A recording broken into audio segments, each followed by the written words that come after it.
தென்னாட்டுடைய சிவனே போற்றி, எந்நாட்டவர்க்கும் இறைவா போற்றி. இன்றைய ஆன்மீக சிந்தனை.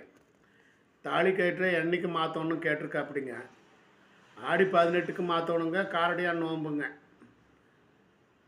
காரடியான் நோம்பு அன்னைக்கு மாற்றிக்கலாங்க.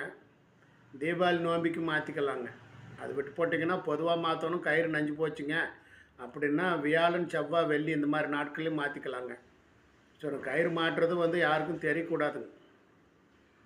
ஒரு தட்டில் மஞ்சள் கரைச்சி வச்சு போட்டு தாலி ஒரு பக்கமாக கழட்டிங்க. அதில் இருக்கிற குண்டு மணி எல்லாத்தையும் கழட்டி அந்த மஞ்சள் தண்ணியில் போட்டுட்டுங்க.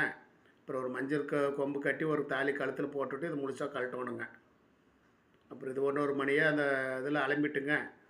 அப்புறம் கட்டி விட்டணுங்க. கண்டிப்பாக அன்றைக்கி தாலி மாத்திர அன்றைக்கி வீட்டுக்காரன் நீங்களும் பார்த்தீங்கன்னா கண்டிப்பாக சிவன் கோயிலுக்கு போய்ட்டு ஒரு அர்ச்சனை பண்ணி போட்டு வாங்க. ரொம்ப நல்லதுங்க. தாலி இழுத்து பார்த்தீங்கன்னா இங்கே இந்த குழியில் இருக்கணுங்க. மார்பு குழி இருக்கு இல்லையா? ஸோ இந்த குழியில் அந்த தாலி வச்சு தான் அந்த அளவாக கட்டணுங்க. இந்த குழியில் அந்த தாலி உரைச்சும் போது என்ன பண்ணுங்களாம்மா, ஒரு பெண்ணுக்கு கோபத்தை குறைச்சி கொடுக்குங்க. அறிவு அந்தஸ்து நிலைகளை வசதி கொடுக்குங்க. அதனால் இந்த மாதிரி விஷயங்களை கேட்டு தெரிஞ்சு பண்ணி போடுங்க. அனைவருக்கும் அனைத்தும் கிடைக்கட்டும். நன்றி, வணக்கம்.